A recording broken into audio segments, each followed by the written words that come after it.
Para essa aula, a gente vai ter que repensar tudo que vocês já aprenderam nas aulas anteriores, dando um passo a mais, que é olhar como se pensa a segurança a partir do terceiro mundo. Para pensar na segurança do terceiro mundo, a gente precisa voltar algumas décadas atrás, ali para o pós-guerra, que é onde cresce a literatura sobre segurança no terceiro mundo, é onde ela ganha força e a produção ela aumenta bastante. No pós-guerra, a gente estava num cenário ali, pouco depois do fim da Segunda Guerra Mundial, em que você tem Hiroshima e Nagasaki, e tem toda aquela tensão do armamento nuclear, da escalada de tensões entre os Estados Unidos e a União Soviética, a probabilidade de uma terceira guerra mundial agora sendo uma guerra nuclear.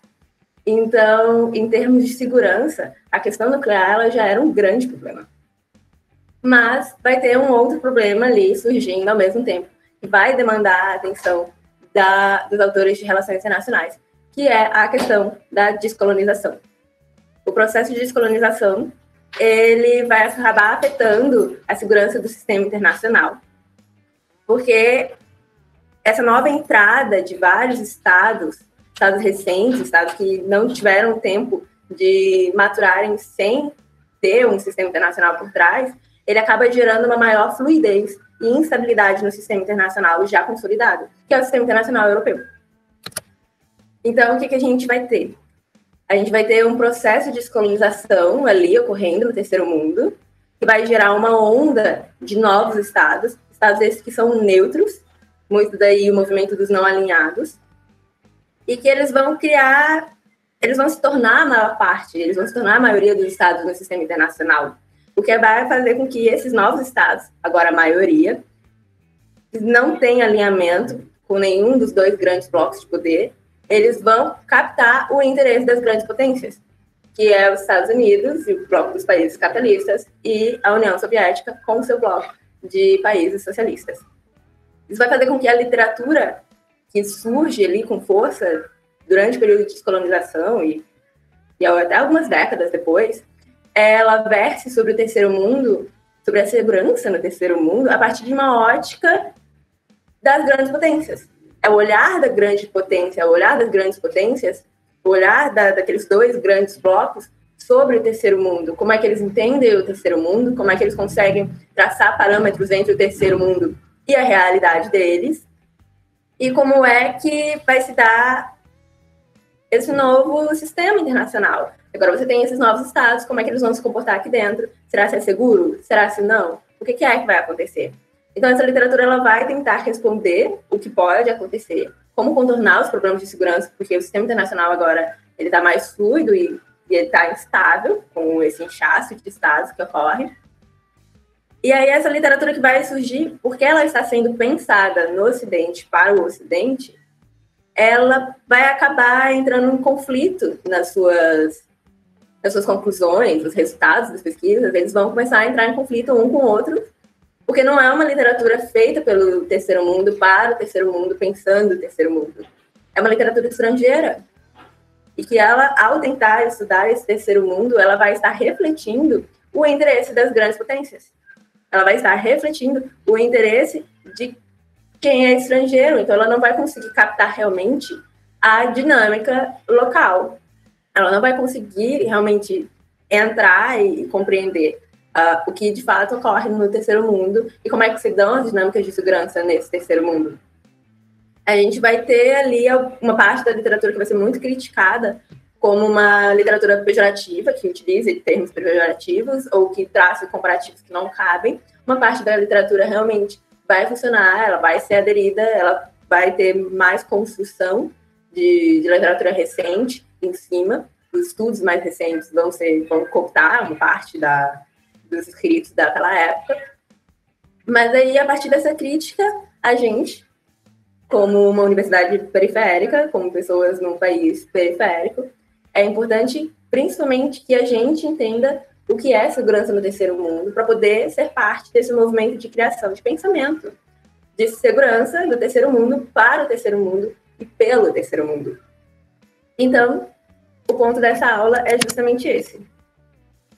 Primeiro, a gente tem que traçar alguns a gente tem que pensar em uma linha do tempo e já partir um pouco da noção de que essa literatura ela começa a surgir com força ali a partir de 1945, o processo de descolonização. Então, o Estado europeu, ele surgiu bem antes. Ele já estava consolidado nessa época. E quando entra esses novos estados, a gente tem uma dinâmica ali de guerra fria, de sistema bipolar. E todos esses novos estados que surgem no processo da descolonização, eles vão ser jogados nessa dinâmica. Sem ter tempo de maturar, sem ter tempo de refazer o mesmo processo, por exemplo, que o Estado europeu fez, para poder atender aos critérios europeus de como eles deviam se comportar, do que eles deviam fazer, quais eram as demandas que eles deviam responder perante a própria população e perante o sistema internacional. Então, a gente precisa resgatar, precisa voltar do início, lá para 1900, e recorrer ao uso tradicional de segurança. Qual é o uso tradicional do termo segurança? Ele vai versar sobre uma ameaça externa ao Estado. A ameaça ela sempre vem de fora. Então, a segurança estatal é se defender desse inimigo externo, a minha fronteira. E ela vai, primariamente, estar falando sobre uma ameaça que é militar. E se a ameaça é militar, então a minha resposta também é militar. Esses são os dois pontos principais do uso tradicional do termo de segurança. São as principais posições. E ambos vão estar falando sobre algo, sobre essa ameaça que é externa à unidade de análise das relações internacionais, que é o Estado. E aí, quando a gente está falando sempre de algo externo à unidade de análise, você vai ter ali, por um lado, a literatura realista de relações internacionais, no qual coloca-se o Estado como centro da análise, que vai versar sobre a segurança nacional. E a gente vai ter também a literatura pré-existente naquela época de segurança internacional. Vai estar sendo pensada sempre com o sistema no centro pelos liberalistas, pelo grupo idealista de relações internacionais. E quando entra naquela dinâmica bipolar, vai ter um crescimento do argumento da interdependência. Eu não posso pensar segurança nacional isolada. Eu não posso pensar segurança internacional isolada.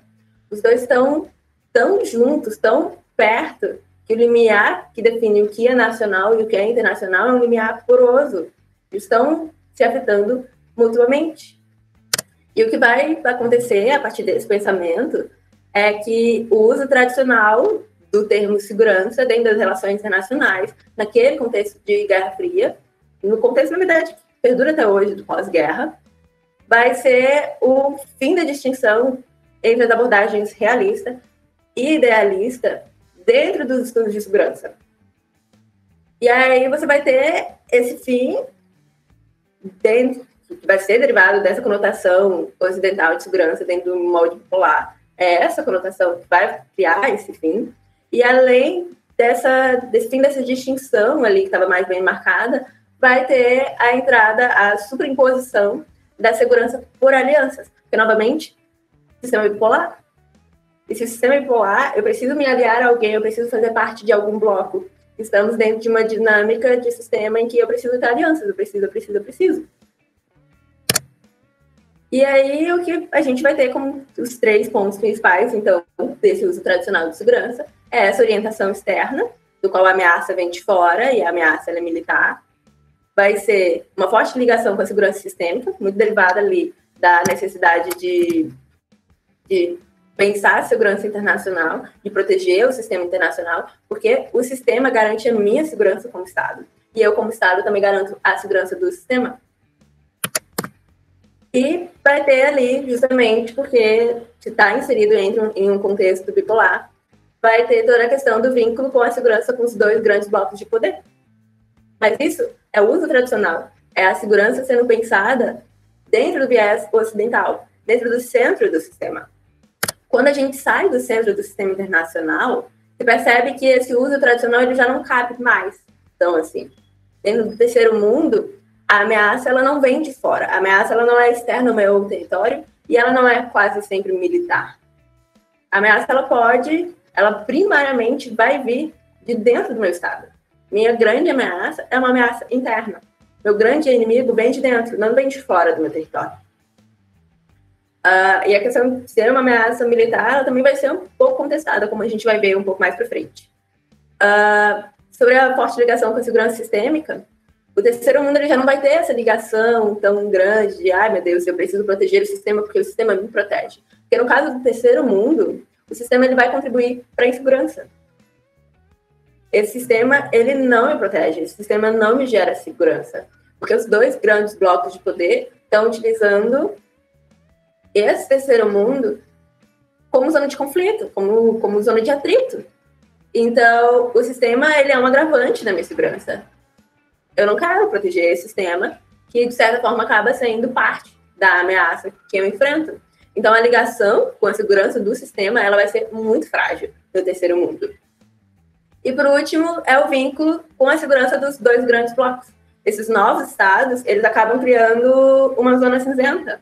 Eles são uma zona neutra, que você tinha antes colônias, e essas colônias, elas sempre, por causa da sua posição, elas respondiam ali à sua metrópole. Então, as alianças dela não eram de fato dela, eram alianças da metrópole.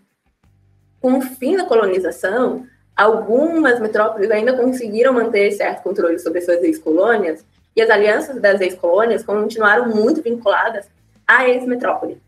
Mas em outros estados, onde o processo foi um pouco mais orgânico, ou um pouco mais violento, esse novo estado, que acabou de se desvincular da metrópole, ele já não vai ter interesse em responder aos interesses da metrópole. Agora ele é autônomo, agora ele pode falar por ele mesmo. Então ele vai firmar os próprios interesses, e a partir dos próprios interesses ele vai pensar quais são as alianças. E hoje eu posso formar uma aliança com os Estados Unidos, mas amanhã vai que a União Soviética me faz uma oferta melhor. Então eu vou tender a me aliar ali à União Soviética. Ou não, ou eu não tenho um interesse grande de me aliar a nenhum dos dois. E eu vou fazer parte do movimento dos não alinhados. E a gente vai barganhar a nossa posição conforme for de interesse. Porque pode ser que esse Estado esteja ali em uma região geopolítica importante, em que os dois grandes blocos vão disputar por ele. Vão ter ele ali como um grande ponto de atenção para dizer, olha, eu preciso desse aliado. E pode ser que não. Então, esses novos estados, agora autônomos, eles vão ter uma lógica própria de alianças, que não necessariamente vai atender aos interesses das suas ex-metrópoles. E não necessariamente também vai atender aos interesses das grandes potências. E por isso eles são bastante disputados. E aí a gente vai ter essa literatura crescendo, tentando compreender esses novos estados que estão crescendo, que têm todas as características, eles não têm uma orientação externa, eles não têm uma ligação forte com o sistema, eles não se vinculam tão facilmente aos dois grandes blocos de poder. Então, que estado é esse? Que onda de estados é essa? Então, a literatura ela vai tentar compreender e ela vai voltar lá para trás e tentar traçar comparativos. Estamos aqui no período de descolonização. Eu tenho dois tipos de estado. Eu tenho o estado europeu, que ele está atendendo todas aquelas normas, ao que a gente acredita que é o correto, ao que é o tradicional. E eu tenho esses novos estados surgindo aqui, próximo a 1945, mas principalmente entre 45 e 1960, e a década de 60, e já não atendem mais aos mesmos pré-requisitos. Então, a gente vai começar a fazer uma comparação, e a comparação, o Ayub ele vai dizer que é uma comparação tanto quanto frágil, porque a gente está comparando estados industrializados com estados em desenvolvimento. Os industrializados eles tiveram 300, 400 anos para se formar. Esses novos estados, recém estavam surgindo, eles tiveram 30, 40 anos, 50. Agora um pouco mais, mas ainda assim é menos que 100 anos. Para tentar atender todas as demandas do que aconteceu no estado industrializado. Então, eles tentam compactar 300, 400 anos em 30, 40 anos. E aí fica muito difícil para que esses estados do terceiro mundo cumpram com os pré-requisitos do que é um estado industrializado, do que é um modelo de estado ideal. Mas o que é o modelo ideal? O modelo ideal é um estado que tem coesão interna, é um estado com uma estrutura burocrática nacional, racional, é um estado responsável pela sua população e responsivo às demandas da população, que ele atende realmente às necessidades, mas o estado de terceiro mundo, que ali recém está surgindo, ele não tem coesão interna. A gente acabou de dizer ali que meu maior inimigo é interno. O meu maior inimigo, ele vem de dentro. Como é que eu vou ser coeso internamente? Se eu estou lutando para não ser fracionado, se eu estou lutando para manter as minhas fronteiras, para tentar manter uma centralização ali que já é frágil, mas pode, de um momento para o outro, terminar de ser derrubada. A estrutura burocrática racional, que vem ali do centro do sistema, ela atende aos interesses daquele centro. E quando ela foi implantada no terceiro mundo, ela estava atendendo os interesses da metrópole, dentro do processo colonial. Então, quando surge esse estado, esses novos estados do terceiro mundo, a estrutura burocrática não é uma estrutura burocrática indígena, ela é uma estrutura burocrática importada. E que, por vezes, ocorreram esforços em alguns estados, como, por exemplo, a Somália, de tentar resgatar, vamos olhar para antes da colonização. Como é que era nossa dinâmica interna? Como é que a gente se comportava? Como é que a gente pensava? Como é que a gente fazia tudo? Vamos tentar resgatar essa estrutura burocrática. Mas acaba que entra em conflito aquela estrutura burocrática indígena que existia antes da colonização com a estrutura burocrática que foi imposta durante a colonização. Isso gerou, algumas vezes, modelos híbridos. Mas muitas vezes são modelos incompatíveis. E o que se sobrepõe é o mais recente. É uma estrutura burocrática que foi importada e que não atende aos interesses nacionais. Porque ela foi montada, pensada, desenhada para atender o interesse da metrópole. E o terceiro ponto, que é ser um Estado responsivo à população, ser um Estado responsável pela população. No terceiro mundo, devido à fragilidade burocrática, devido aos problemas de legitimidade, esse Estado, ele vai pensar, eu não tenho o básico. Então, eu vou recorrer ao que os outros Estados fazem, o modelo ideal faz. O modelo ideal, ele tem uma ameaça externa, a ameaça externa é quase sempre militarizada, então a resposta a essa ameaça é militarizada. Então, agora eu, como Estado do terceiro mundo, estou vendo aqui um desafio e eu vou dar uma resposta militarizada a esse desafio. Então, ele não vai atender às necessidades da população, ele não vai atender às demandas levantadas pela população, ele vai tentar suprimir ao máximo, de forma militarizada, frente a essas demandas. Então, tudo aquilo que os estados do centro vão estar pensando, mas você precisa fazer isso, você precisa defender a sua população, você precisa cuidar da sua população, você precisa nutrir ela, você precisa de um estado representativo. O terceiro mundo ele não vai ter. Porque a elite do terceiro mundo ela vai estar muito mais preocupada em manter o Estado unido ali e tentar manter o regime. Para depois ela vai pensar em dar uma resposta à população.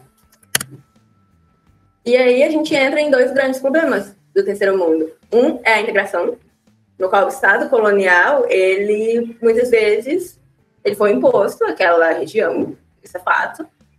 Mas, muitas vezes, ele acabou dividindo etnias, dizendo metade para lá é seu, metade para lá é meu, e agora eu vou fazer um conglomerado aqui de etnias e todos terão que me obedecer.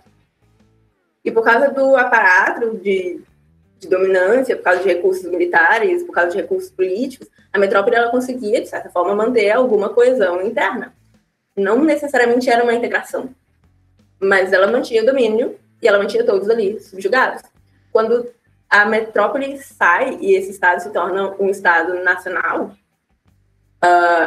e ele é inserido dentro do sistema internacional, você vai ter aqueles grupos ali que estavam sendo subjugados coletivamente, e que talvez, em algum caso, se uniram ali para fazer as guerras de libertação, as guerras de independência. Mas, nesse novo estado, eles vão dizer, olha, eu não reconheço o meu amigo como parte do meu grupo. Você vai ter, dentro de um estado já consolidado, um estado industrializado, a pessoa de Santa Maria, ela vai poder dizer, olha, eu moro em Santa Maria, eu sou de Santa Maria, sou santamariense, mas eu sou brasileiro. E um carioca vai dizer, eu moro no Rio de Janeiro, eu sou carioca, mas eu também sou brasileiro. Então, ela se reconhece. Existe um senso de homogeneidade, existe uma identificação entre um grupo e outro. No estado de terceiro mundo, essa integração ela não ocorre. E se ela ocorre em níveis baixos. Ou é mais recente? No início, não funcionava também assim. Então, o que acontecia? O grupo de Santa Maria, a população de Santa Maria, os santamarienses, vamos colocar aqui uma etnia, e a etnia carioca, eles vão pensar, nós não somos todos brasileiros, eu sou carioca, só carioca. E você é de Santa Maria, só de Santa Maria. A gente pode estar dentro de um território delimitado em que dizem que a gente é a mesma população. Mas eu, carioca, sou brasileiro. E você, de Santa Maria aí, você tem que ser brasileiro. Mas aí a pessoa de Santa Maria, o grupo, a etnia de Santa Maria vai dizer, eu não reconheço o governo brasileiro. E eu não te reconheço como parte do meu grupo. Vai olhar para o carioca e dizer, eu não te reconheço. Então, a população de Santa Maria, os santamarienses, eles não vão ter acesso aos mesmos cargos públicos, eles não vão ter acesso à mesma educação, eles não vão ter acesso aos mesmos recursos de agricultura, eles não vão ter acesso à água, eles não vão ter acesso à alimentação, eles não vão ter acesso à representatividade, a cargos públicos no legislativo, no executivo, no judiciário. Eles não estão integrados nessa sociedade. Eles habitam ali parte do território, mas eles não têm um acesso direto a essas coisas básicas dentro do Estado. Enquanto, por exemplo, o carioca, que está sendo colocado aqui como uma etnia diferente, e vamos pensar o carioca como uma etnia dominante dentro desse Estado. O carioca, ele vai olhar e vai dizer, eu tenho acesso à educação, eu tenho acesso à comida, eu tenho acesso à água, eu tenho acesso a todos os recursos. E, como grupo dominante, o Estado me representa, porque eu faço parte da elite. Mas aí é só um grupo dando legitimidade para o Estado. É só um grupo que está tendo suas demandas atendidas. Existe todo um outro grupo, que pode ser uma maioria numérica da população, pode ser uma minoria numérica da população, mas que não vai estar tendo suas demandas atendidas, não vai se sentir parte daquele Estado, não vai se sentir parte daquela nação.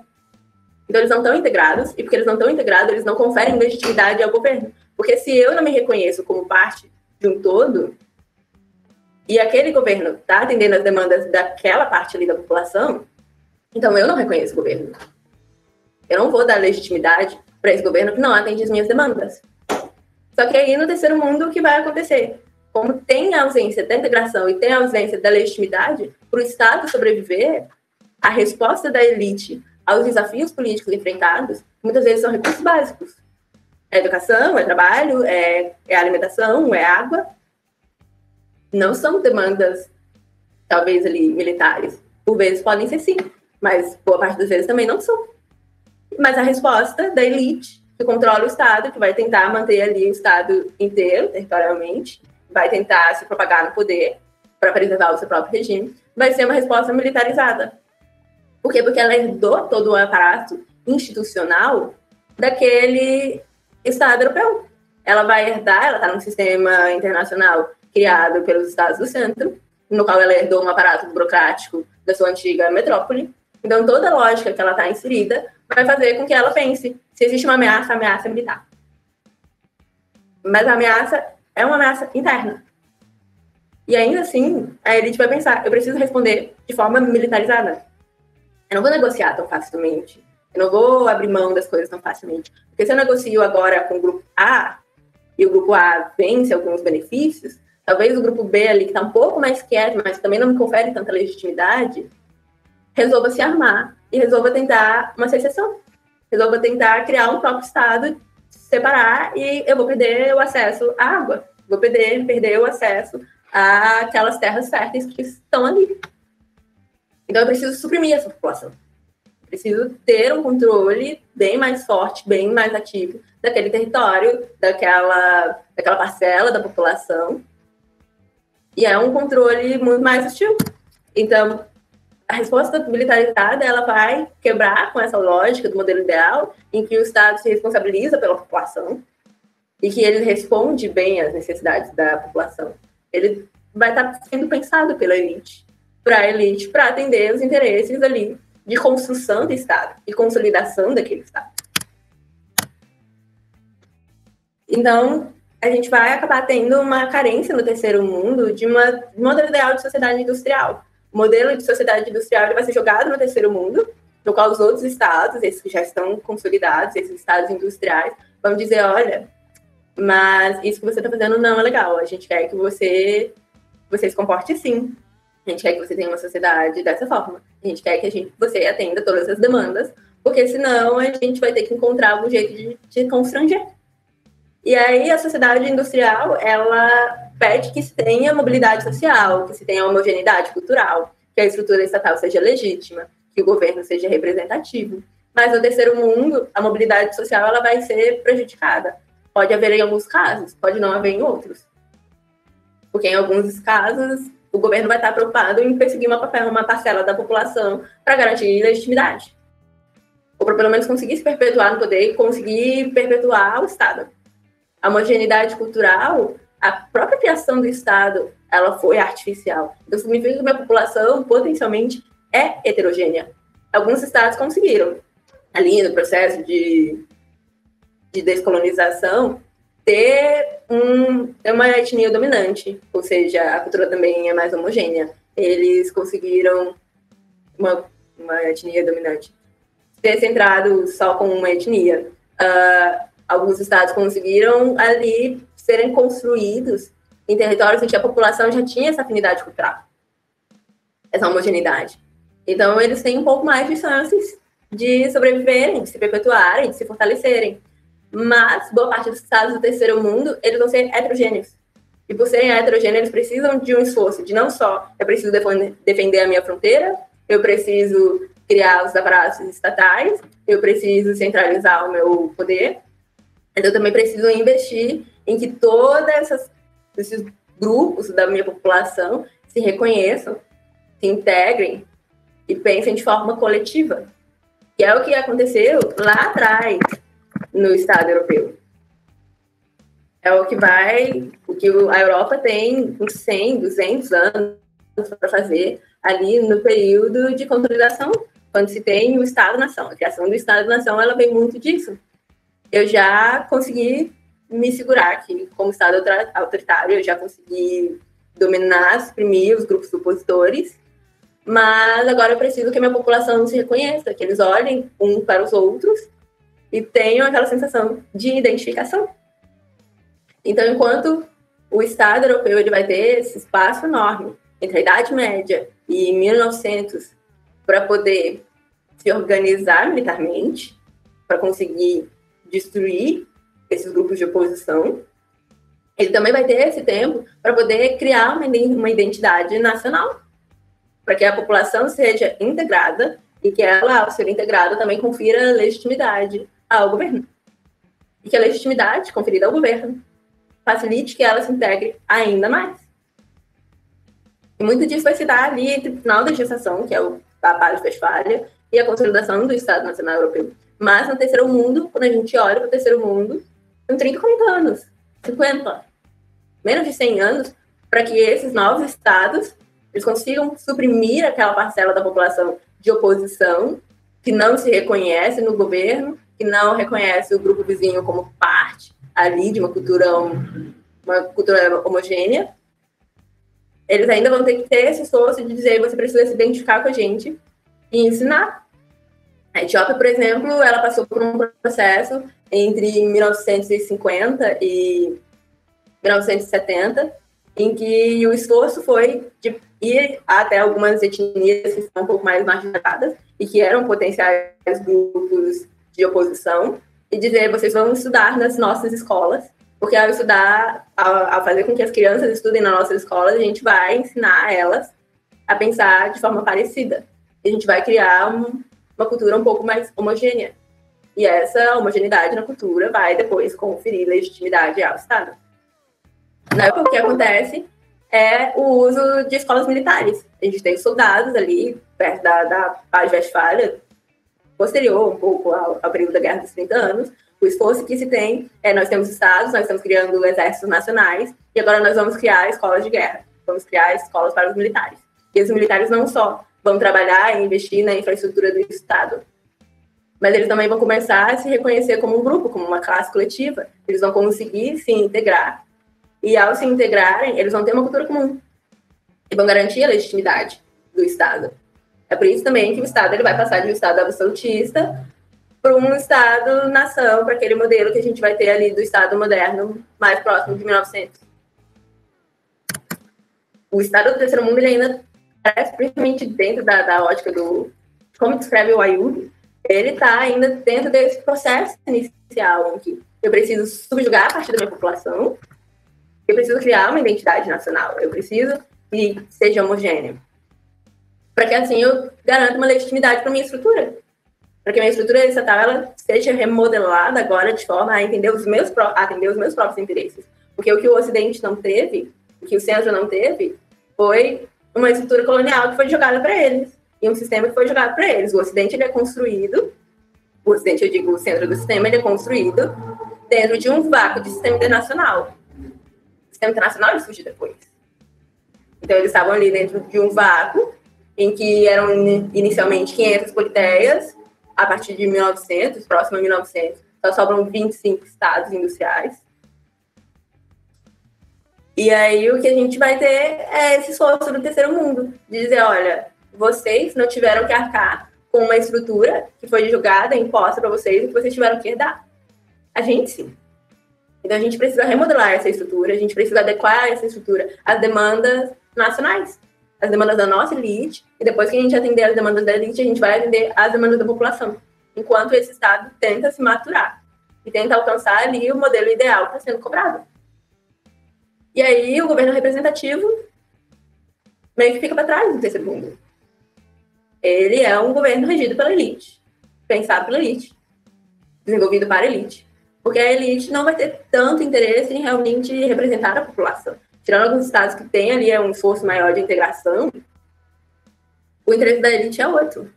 Então, ela não pode se encaixar nesse modelo de governo representativo. Ou quando ela vai fazer esse esforço de modelo representativo, você vai ter um fluxo maior desse tipo de esforço apenas a partir de 1991, com a queda da União Soviética.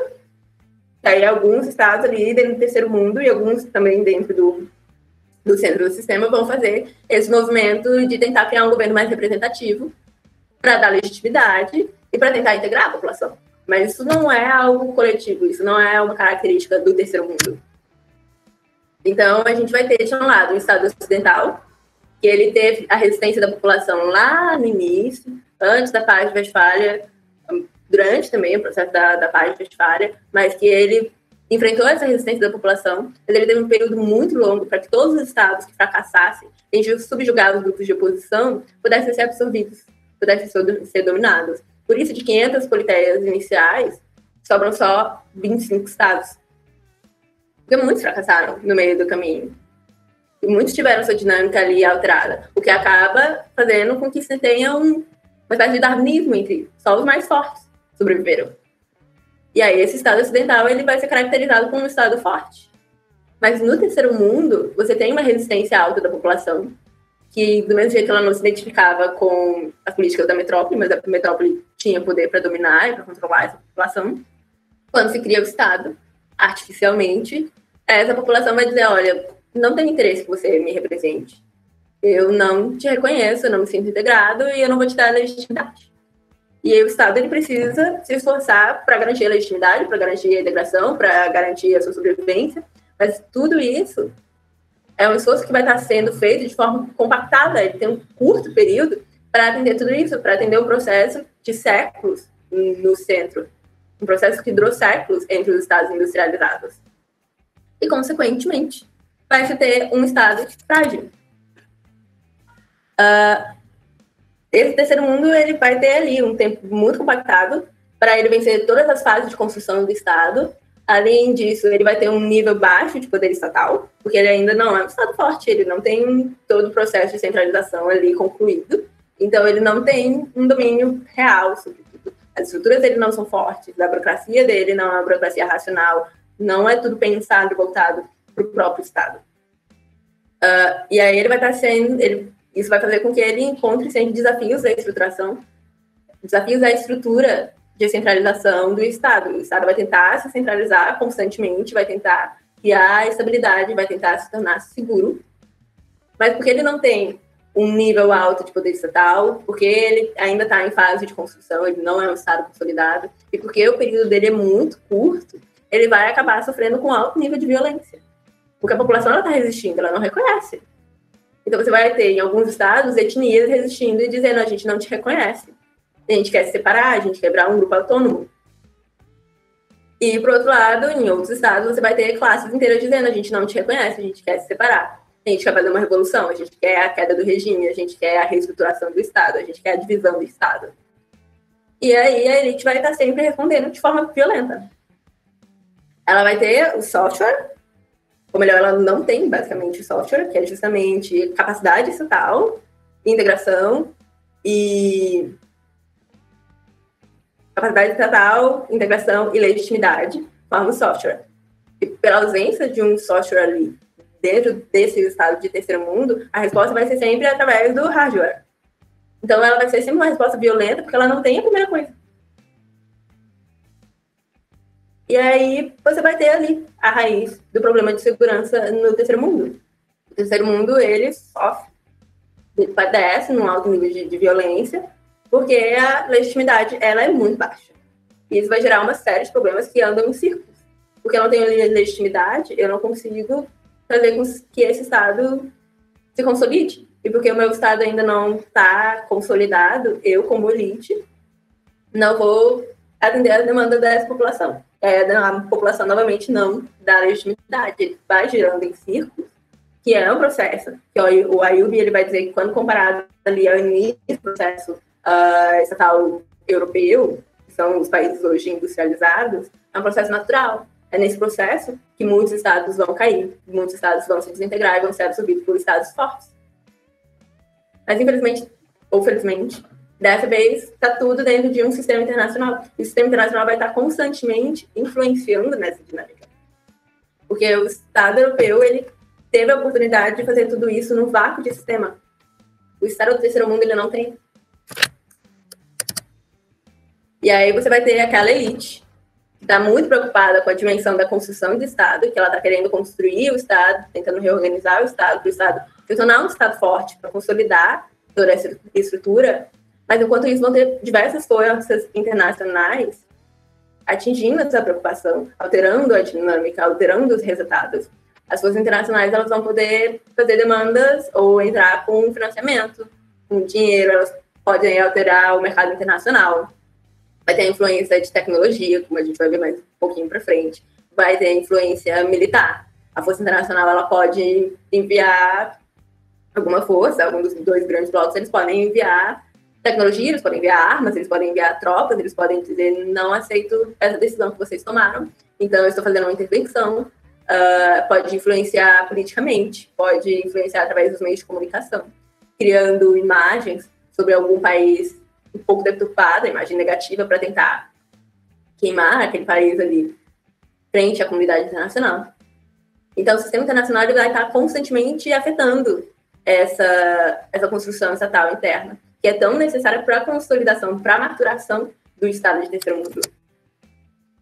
E enquanto tudo isso acontece, o que ocorria ali, que ainda ocorre, é que o centro, que esses países industrializados, eles, ao olharem para o terceiro mundo, a não serem uma zona de estados com alianças fortes, com os dois grandes blocos de poder, e que não tem, muitas vezes, alianças fortes entre si, eles vão ver ali uma oportunidade, uma arena, para eles viverem os conflitos que eles não querem viver diretamente.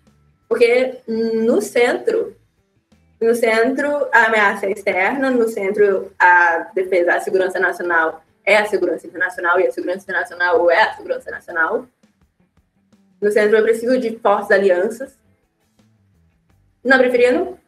Então, o que o centro vai fazer? Ele vai criar um bolsão, ele vai se insular como uma zona livre de conflito, e toda a atenção que ele precisa viver, ele vai exportar para a periferia.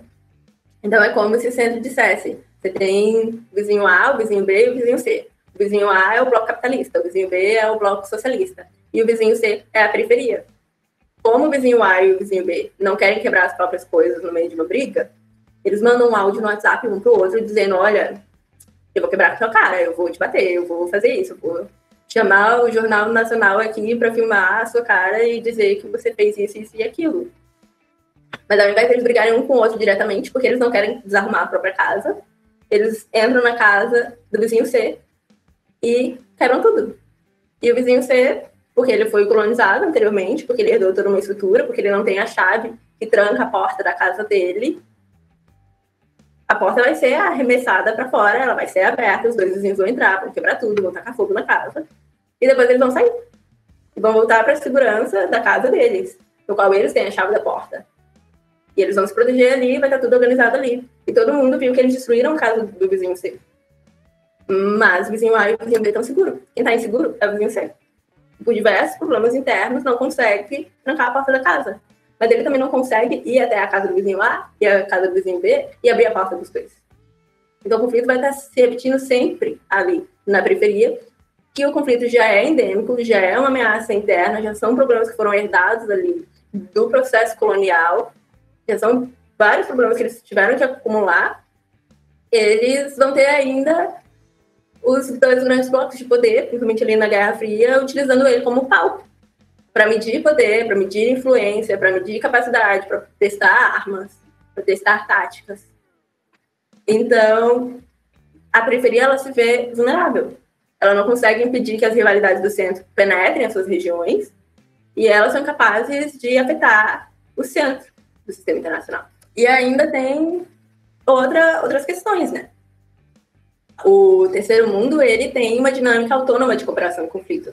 A dinâmica regional do terceiro mundo é uma dinâmica própria. Então, eles têm que lidar com o sistema internacional e eles têm que lidar com questões de segurança da própria região. E aí é a segurança interna, no qual a ameaça está dentro de casa, é a segurança regional, a ameaça pode estar ali dentro do meu prédio, e a segurança do sistema, a ameaça é a minha cidade inteira.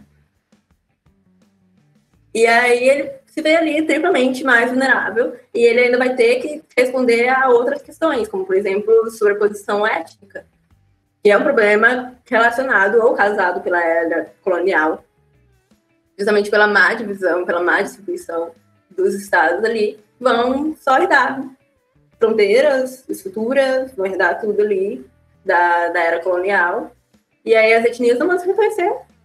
E você acaba tendo a sobreposição étnica que vira um conflito a mais. Ou você vai ter desconfianças históricas, pode ser desconfianças históricas internacionais, por exemplo. Então é mais um problema. Você já tem ali um problema interno, pode ser grupos internos seus, dentro do seu estado, que desconfiam uns dos outros, que tem um histórico de guerra entre si, tem um histórico de conflito, ou pode ser entre você e seu vizinho, o que gera disputas regionais, o que gera insegurança regional. E pode também ter a ambição hegemônica. Regionalmente vai ter sempre um que quer se impor, que quer mostrar que pode dominar todo o resto, que quer absorver aqueles que forem mais frágeis.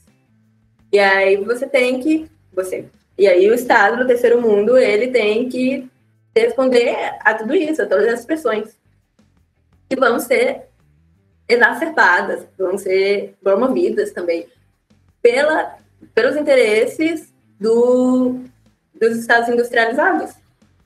Os Estados industrializados, eles vão exacerbar, eles vão promover todo esse tipo de violência, eles vão agravar tudo isso, vão deixar os Estados de terceiro mundo ainda mais vulneráveis, muitas vezes porque eles são permissivos.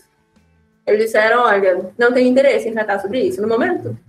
Então, vocês se resolvam e é isso, eu vou fingir que eu não estou vendo.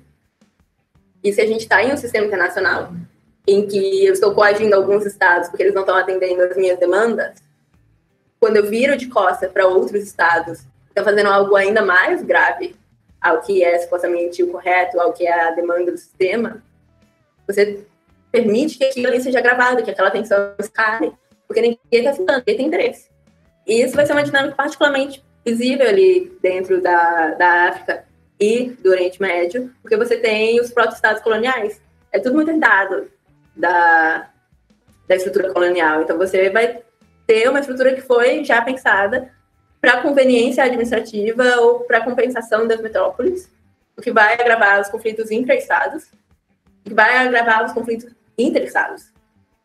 Por quê? Por causa da divisão de grupo étnico, que vai acabar gerando irredentismo, como no Chifre da África, em que você tem grupos étnicos, como os somalis, que foram divididos em 3 países, e vai ter outros grupos étnicos que dentro de um desses estados vão estar ali colidindo com vários outros grupos étnicos, e eles vão querer se separar do Estado para poder se tornarem todos um só grupo étnico, que é, por exemplo, o projeto da Grande Somália. O projeto da Grande Somália era tirar um pedaço do Djibouti, tirar um pedaço da Etiópia, todo mundo formar a Somália, e estamos aqui um grupo étnico firme. Isso gerou o quê? Isso gerou a Guerra do Gaden, em 1977, vários problemas dentro do Estado etíope, com inclusive financiamento da Somália para que o grupo se tornasse para que houvesse realmente uma secessão ali dentro do Estado etíope. Então, você vai ter um problema muito grande, que é muito visível no Chifre da África. Vai ocorrer a negação, por exemplo, de autodeterminação de alguns grupos étnicos, que é o exemplo dos curdos. Os curdos são um grupo étnico enorme, que eles tinham toda a estrutura, eles tinham todos os pré-requisitos para se tornarem um único Estado, que seria o Kurdistão. Mas, por causa da conveniência administrativa, por causa de uma compensação das metrópoles para atender os interesses do centro do sistema, essa autodeterminação ela é negada e eles são fatiados em múltiplos estados do Oriente Médio. Assim como vai ocorrer também um ponto de conflito intra-estado e interestado é o abandono de algumas situações, como, por exemplo, da Palestina. Os interesses do centro criaram um problema, eles disseram, vamos fazer o Estado de Israel, e é isso. E agora a gente vai sair daqui e a gente vai ignorar esse problema. Isso daqui vai virar um ponto de conflito regional. Mas vocês que trabalham isso daí. E aí, em toda essa dinâmica, a gente ainda vai ter outros problemas, que é o legado da fragilidade e de vulnerabilidade no terceiro mundo. Porque o terceiro mundo, a metrópole já acabou. Já acabou. Mas como eu herdei todo um aparato, a relação ela acaba ainda continuando. Então você vai ter disparidades financeiras, vai ter disparidades tecnológicas, vai ter disparidades militares, que vai gerar uma dependência ainda desses recursos, que só são providos pelo centro do sistema internacional, pelos países industrializados. Então, o terceiro mundo está sempre muito vulnerável, porque ele precisa desses recursos para conseguir se propagar, para conseguir se consolidar. E ele não vai ter, então ele vai estar sempre pedindo, ele vai ter sempre pedindo dinheiro, ele vai estar sempre pedindo financiamento, ele vai estar sempre tentando comprar tecnologia, tentando comprar armamento para poder suprimir a população, para poder se defender, para poder ganhar prestígio. E isso vai se traduzindo na relação entre centro e periferia. Nesse interesse ali, muito nessa vulnerabilidade do terceiro mundo, você vai iniciar um processo ali de transferência de tecnologia dos países centrais para os países do terceiro mundo. Porque o que os países industriais pensavam, a gente vai fazer um escalonamento de tecnologia militar, ou seja, Guerra Fria, corrida armamentista, e porque a zona periférica é uma zona de conflito endêmico, nós vamos utilizar os armamentos sofisticados que nós temos como forma de comprar a lealdade. Você vai se aliar a mim, porque eu consigo prover armamento de ponta para você.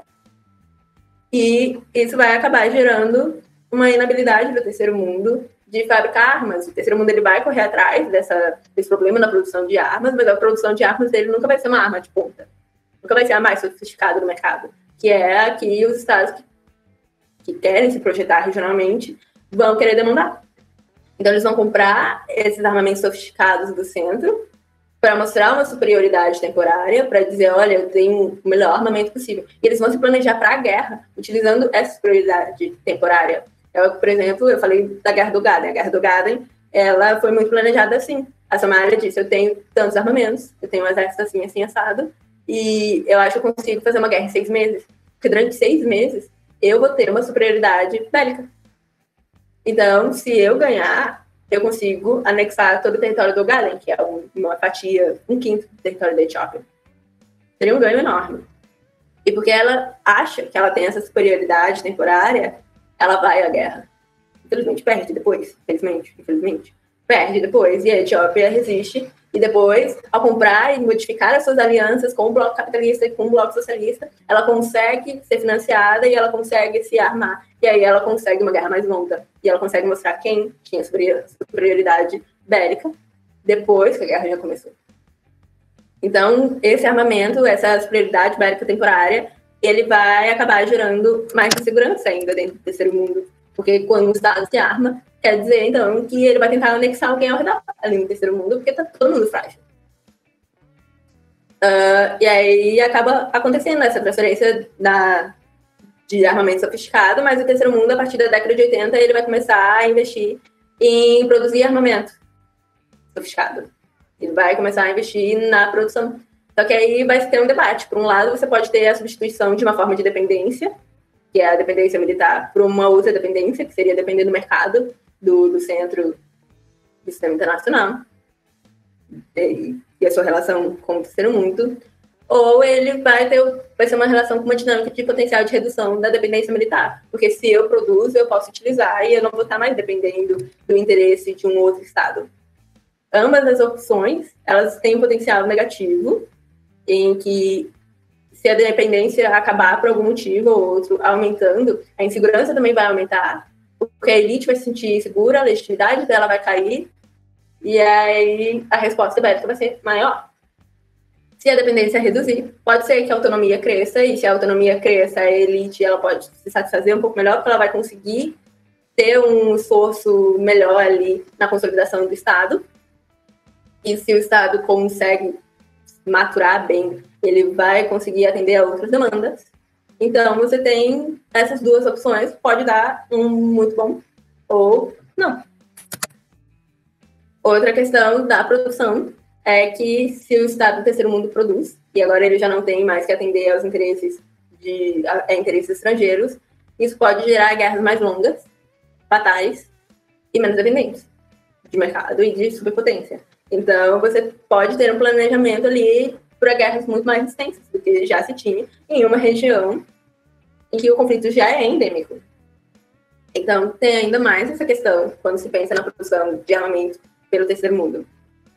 Vai ter também a questão das armas nucleares, em que se a gente tem o problema de um Estado ali, regionalmente, ter a ambição de se tornar um hegemona, de projetar o seu poder, quando se tem as armas nucleares, apesar do esforço feito com o Tratado de Não Proliferação de Armas Nucleares, esses estados que vão ter arma nuclear são justamente os que têm essa pretensão a projetar poder regionalmente, que é a Índia, o Paquistão, Israel e a África do Sul. A Índia com a capacidade de entrega, o Paquistão tentando uma manufatura, Israel tendo um arsenal e a África do Sul com potencial teste. São todos os países que se projetam regionalmente. E se por algum motivo a insegurança sobe e eles realmente têm o potencial de fazer uma arma atômica, pode ser que isso leve a um desastre regional. Então, se tenta segurar ali a proliferação de armas nucleares, mas os que já fazem ali parte, meio que na dinâmica de desigualdade entre estados nucleares e não nucleares, você vai ter esse agravante muito pior, porque você já está numa região de conflito endêmico e não está só numa região insegura, você está numa região insegura com uma arma com potencial letal gigante. E aí, dentro dessa questão de militar, a gente vai ter o investimento. O investimento na área militar dos países, dos estados de terceiro mundo, ele vai ser voltado para os custos operacionais. Porque ele vai estar pensando no papel das Forças Armadas na segurança doméstica, e não tanto na segurança nacional. Tudo bem, a gente quer projetar poder, a gente quer se defender dos estados vizinhos, mas aí a gente retorna para aquele argumento inicial de que a minha maior ameaça é uma ameaça interna. Então, o Estado de terceiro mundo ele vai gastar muito mais na Força Armada, na segurança doméstica, para dar continuidade à construção do Estado, por causa do baixo nível de tecnologia e por causa da alta demanda de mão de obra. E aí, isso também vai estar muito relacionado às três áreas ali que ele vai trabalhar essas questões financeiras, que é a taxação. Eu preciso de financiamento para poder ir à guerra. A guerra para acumulação primitiva de poder estatal, que é para centralizar o meu Estado, eu preciso conseguir suprimir os grupos de oposição, eu preciso mostrar que eu sou mais forte e que eu vou derrotar eles, e que agora eles vão ter que se subjugar, eles vão ter que atender os meus interesses. E o policiamento, que é manter essa ordem e segurança para tentar reduzir o índice de violência. Tudo isso vai estar relacionado à legitimidade política e à necessidade de segurança para o Estado e para o regime. Então, a prioridade da elite vai ser sempre, primeiro, dominar, ou seja, guerra para acumulação e taxação e policiamento. Depois, ela vai estar pensando em fazer frente às ameaças regionais, que é toda aquela questão de projeção de poder regional, de mostrar a superioridade bélica. E, por último, ali, em terceiro lugar, ela vai pensar em desenvolvimento. Então, desenvolvimento não é o primeiro tópico, e por isso, atender às demandas da população não é algo tão importante ali para o terceiro mundo. E enquanto você tem tudo isso, você acaba tendo o fortalecimento das Forças Armadas em detrimento da sociedade civil. E aí a gente tem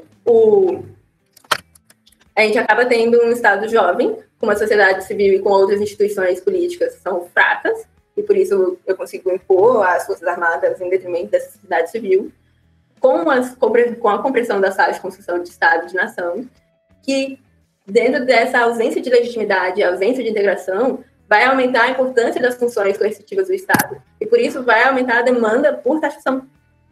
E aí, quando se fala em capacidade estatal, e principalmente capacidade estatal no terceiro mundo, o Taylor e Botella vão colocar a questão raising money, eu preciso de financiamento para ir à guerra e para suprimir os grupos de oposição, building armies, que aí eu preciso construir esse exército nacional, eu preciso desse exército nacional para poder me fortalecer, para poder garantir coesão interna, para poder dominar todos os grupos de oposição e eliminá-los, e fazer a nação. E quando você faz a nação, você tem o processo de integração e, consequentemente, você tem a legitimidade. Então, você protege tudo que veio antes e constrói um Estado forte. Se a guerra fez o Estado e o Estado fez a guerra no Ocidente, no terceiro mundo, a coisa não funciona também assim. A guerra ela não é anterior ao Estado no terceiro mundo, o Estado é anterior à guerra. Você precisa de uma comunidade anterior. Por quê? Porque senão você vai ter os dois exemplos que são significativos do pensamento do Taylor e Botella, quando se tem a comparação entre o Vietnã e o Afeganistão, em que se o Estado não é anterior à guerra, a guerra ela vai destruir o Estado, que é o que acontece no Afeganistão. E isso a gente não está nem falando de um Estado, está falando de uma comunidade política. Se o Estado existia, se uma comunidade política existia, assim, antes da guerra, você vai ter a construção do Estado e, consequentemente, você vai ter um Estado forte. Por quê? Porque a guerra ela pode criar Estados apenas quando você tem um grupo étnico homogêneo, que serviu de base para uma comunidade política no passado, ou seja, anterior à guerra, e quando se combina ali a guerra e a revolução. A questão da guerra e a revolução ela vai ser um pouco mais difícil de elaborar, o próprio Taylor e Botella escanteiam um pouco, mas são duas variáveis importantes. A existência do grupo étnico, porque a homogeneidade étnica alta ela vai ser associada com estados mais fortes nos países que tendem a conflito. E a combinação da guerra e revolução é porque você cria uma ideologia unificadora. A gente vai se juntar e a gente vai reformar a estrutura do Estado para poder fazer com que tudo atenda às nossas demandas, as demandas nacionais. E esses aqui são os nossos interesses. Então, a coerência política e nacional anterior à guerra, quando ela existe, ela vai construir o Estado, que é o caso do Vietnã, e vai fazer um Estado forte. Quando ela não existe, ela vai destruir o Estado, que no caso do terceiro mundo gera um Estado frágil, que é o caso, por exemplo, do Afeganistão, em que o Estado vai à falência.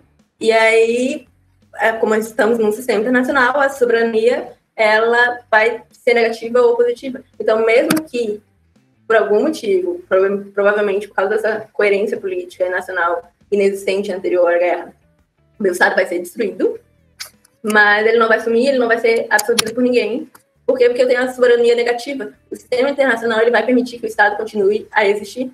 O sistema internacional ele vai dizer esse Estado existe, esse Estado existe, esse Estado existe. Mas ele não existe mais, ele foi destruído, ele faliu. É como, por exemplo, o que fazem na Somália. Dizem que a Somália existe, mas na prática existem 3 estados dentro da Somália. A Somalilândia, a Puntlândia e a Somália. Mas a soberania negativa faz com que se reconheça todo aquele território como um Estado só, quando ele já se fragmentou. Quando, na verdade, o que tinha que ser reconhecido é a soberania positiva, que abre a possibilidade do Estado forte, porque esse Estado ele é legítimo, ele é reconhecido pela população e ele atende as demandas da população. E aí, dentro desse sistema internacional, dentro do terceiro mundo, o financiamento e a construção do exército, nesses casos de soberania negativa exclusiva, ele vai, muitas vezes, dar fora do Estado. E aí o Estado ele continua sobrevivendo, quando ele, na verdade, já faliu. E quando você tem a soberania positiva, que pode ter a soberania positiva e negativa ao mesmo tempo, pode, né? O financiamento e a formação do exército, ela vai ser interna. Vai ser através da taxação, vai ser através da mão de obra nacional, vai ser um processo interno. E aí você vai ter todos esses aspectos para criar um Estado forte, que foi muito importante no caso do Vietnã. Você vai precisar da homogeneidade da cultura, do nacionalismo, da ideologia comunista, das estratégias de construção do Estado, e, no caso do Vietnã, um movimento revolucionário.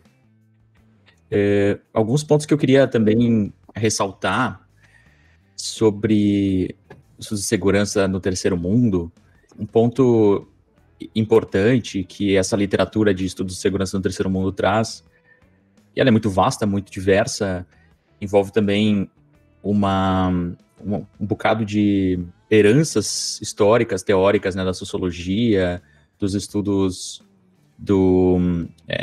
pós-coloniais, dos estudos da economia, dos estudos da política.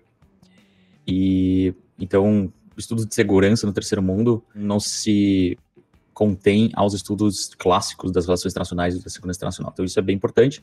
Abre um espaço bem interessante para nós analisarmos a segurança multidimensional, vários elementos das relações sociais, políticas e econômicas em países do terceiro mundo.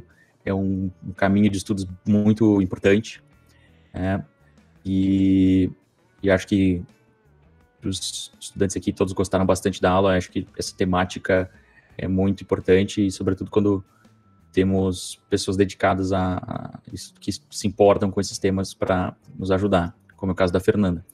Então, é importante que vocês leiam, assim, vocês veem que a produção sobre segurança do terceiro mundo ainda é muito concentrada, textos antigos, o próprio conceito de terceiro mundo, seu desuso no pós-Guerra Fria, no imediato pós-Guerra Fria, acabou esvaziando o debate, e depois, com o retorno das discussões sobre o sul global, né, segurança no sul global, as pessoas parecem que redescobriram a roda, reinventaram a roda, e o que me parece importante é voltar nos textos mais originais, aqueles que já pensavam segurança do terceiro mundo de uma maneira mais sistematizada, e ver o que dá conta, o que não dá conta de explicar as realidades do terceiro mundo, né? Então, como a gente está lidando com discussões teóricas, o nome da disciplina é Estudos de Segurança Internacional, as proposições teóricas são hipóteses, né? Vêm de alguns pressupostos próprios e tal, mas são basicamente pontos de vista.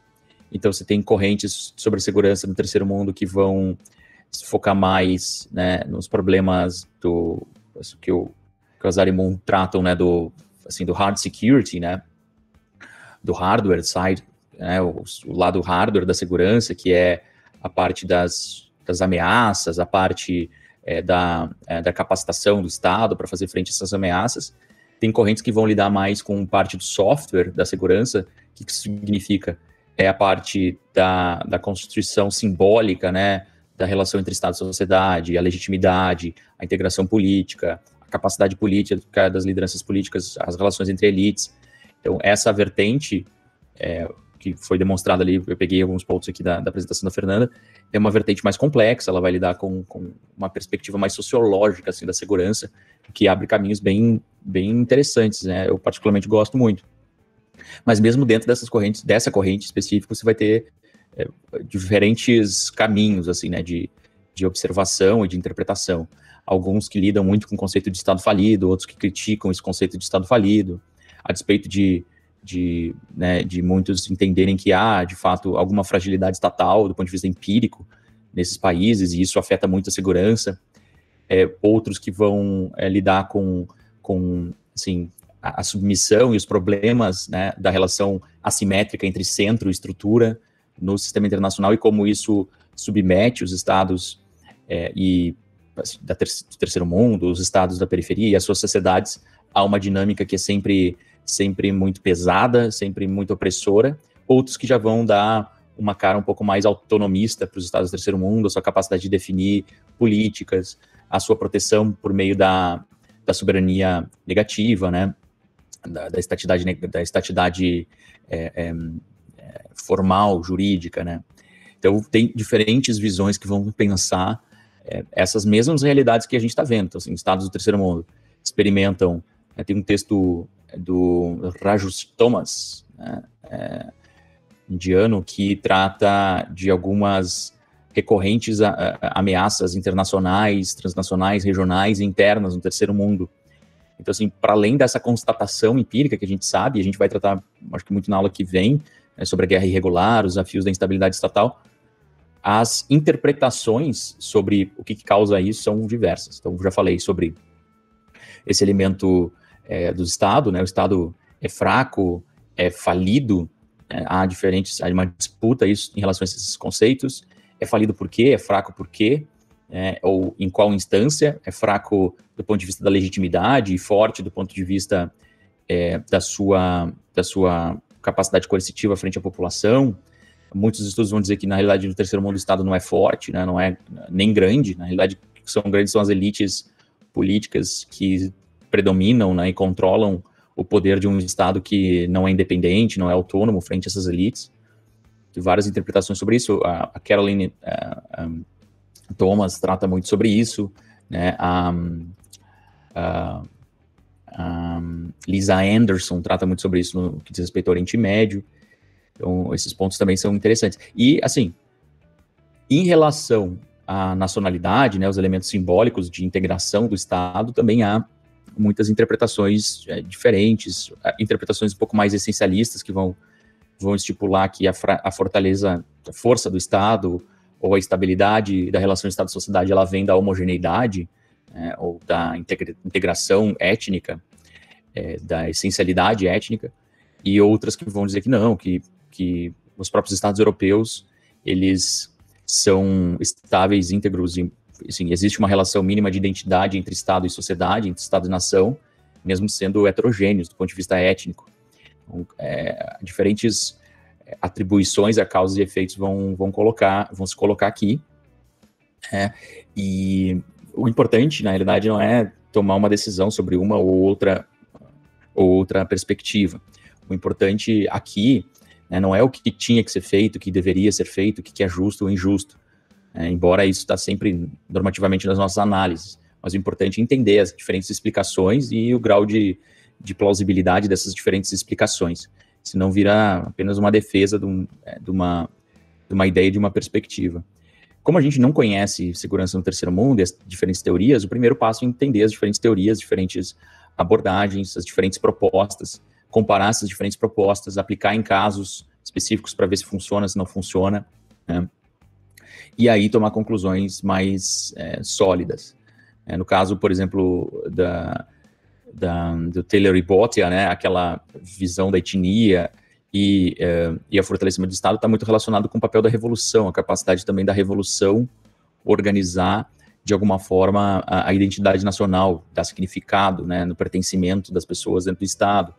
Se a gente for pegar a França, por exemplo, a França não tem, de modo algum, qualquer tipo de integridade étnica. A Espanha também não, o Reino Unido um pouco mais, a Alemanha não. Mas como é que se consolidaram enquanto Estados nacionais? Primeiro que tiveram mais tempo, porque isso maturou de uma forma com menos, né, constrangimentos institucionais do sistema internacional, mas também porque isso maturou com um processo revolucionário interno, de integração, de guerras internas, de disputas internas, de guerras internacionais, e que aí, como uma consequência, não como um objetivo de partida, como uma consequência, essa nacionalidade foi sendo concebida, foi sendo construída. Se a gente for ver os estados que têm o pertencimento étnico mais homogêneo, né, que são os estados dos Balcãs, e que a divisão étnica está cada vez mais sendo traçada por fronteiras, assim, né, contabilizando divisões étnicas, as disputas continuam ocorrendo. Então, tem diferentes teorias que vão atribuir peso para esses elementos que eu tinha mencionado. Então, o papel do Estado e a força do Estado vão definir diferentes formas, a força ou fraqueza desses Estados, vão atribuir diferentes características para as sociedades, os grupos de elite, como as forças militares, por exemplo, o papel dos militares, tanto por um lado para fortalecer o Estado nos seus limites, né, da área coercitiva, mas também para subjugar outras elites competidoras. E também o papel aqui da economia, né, da dependência econômica, papel do nacionalismo, né, desses elementos simbólicos de vinculação do Estado. É uma gama de estudos que pode ser desenvolvida, né, os estudos estão aí, é muito difícil a gente tratar desses temas em outras disciplinas, muitas vezes o terceiro mundo, essas regiões periféricas ficam escondidas dentro da análise das relações internacionais, e é um caminho para se observar, para se desenvolver, para se estudar principalmente, e ler os textos. Não adianta muito a gente achar que é suficiente assistir a minha aula, assistir a aula da Fernanda, assistir a aula de qualquer professor, e aí a gente acha que já sai sabendo. O que a gente pode fazer aqui na aula é levantar essas hipóteses, levantar essas ideias, para instigar que vocês façam as suas leituras. Ninguém aprende conhecimento difícil, que é o conhecimento científico, sem ler. A gente precisa ler, a gente precisa avaliar esses textos. Você pode até fazer uma prova, se aprovar na disciplina, mas aprender isso aí com conhecimento sobre esses temas dificilmente vai acontecer apenas assistindo a aula. Então vocês têm que se engajar, quem tem interesse nessa área, principalmente se engajar na leitura, porque aí sim a gente tira alguma coisa de mais concreto e um ensinamento que fica na nossa memória.